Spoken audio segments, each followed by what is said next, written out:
Hvaležni medved. Na slovenskem Koroškem so si pripovedovali ob zimskih večerih za toplo pečjo tole resnično zgodbico iz starih časov. Takole pravi. Visoko v hribih je kraj gozda stala bajtica. Mladi gospodar je drvaril in oglaril, mati pa je doma kuhala, pospravljala in negovala prvorojenega sinka. Jesenskega popoldneva je mati postavila pisano zibelko na travo pred bajto, jo poganjala z nogo, zraven šivala in pela, da bi dete uspavala. Aja, tutaja, sinek zaspi, sonček na nebu za tebe ti.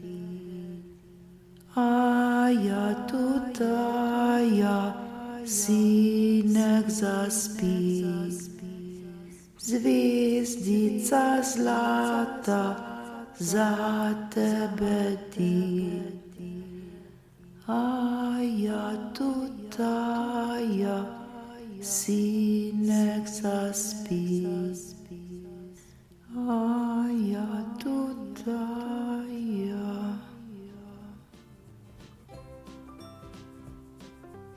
Na vse lepem je zašumelo in se razmaknilo grmovje na gozdnem robu. Mati se je ozrla, od strahu sta ji zastala noga in v grlu glas.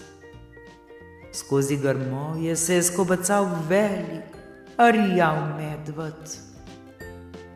Mati ni kriknila, le z drgetajočimi rokami je segla po otroku in ga stisnila k sebi. Medved je počasi šantal proti prestrašeni ženi. Ko je kosmatinec prišel do zibelke, je počasi dvignil prednjo levo šapo.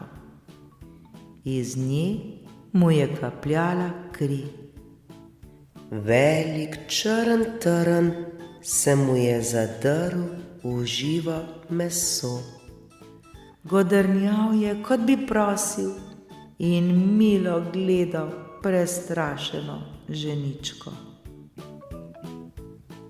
Ko je mati videla ranjeno šapo, je položila sinka v pisano zibko.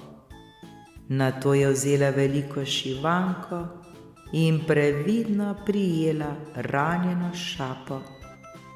Kosmatinec je vzdihoval, mati pa mu je skrbno izdrla ostri črni trn. Medved je zadovoljno godrnjal ter se že obrnil proti gozdu. Toda glej bistroumnega kosmatinca. Priracal je nazaj k zibelki in jo močno zazibal. Mati je spet vzdignila sinka v naročje. Medved pa je zgrabil zibelko in jo mahnil z njo proti gozdu. Kako se je mati začudila, kaj neki borjavi nerodnež počel z otroško zibelko.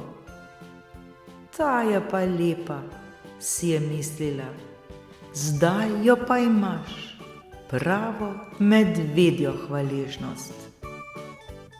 Dete je zaspalo v naročju, sonce je tonilo za gore, ko se je kosmatinec spet prikazal iz grmovja. Po zadnjih dveh je hodil, v prednjih šapah pa je nosil zibelko, polno rumenih hrušk drobnic. Postavil jo je na tla pred začudeno mater in odracal nazaj v goščavo.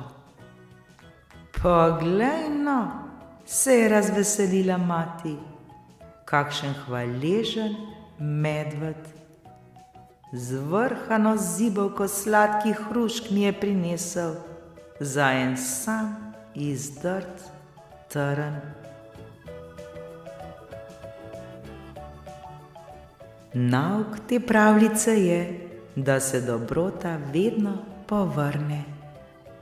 Pravljica nas uči, da je treba biti prijazen in pomoči potreben tudi do živali, saj nam lahko one v zameno prinesejo srečo in obilje.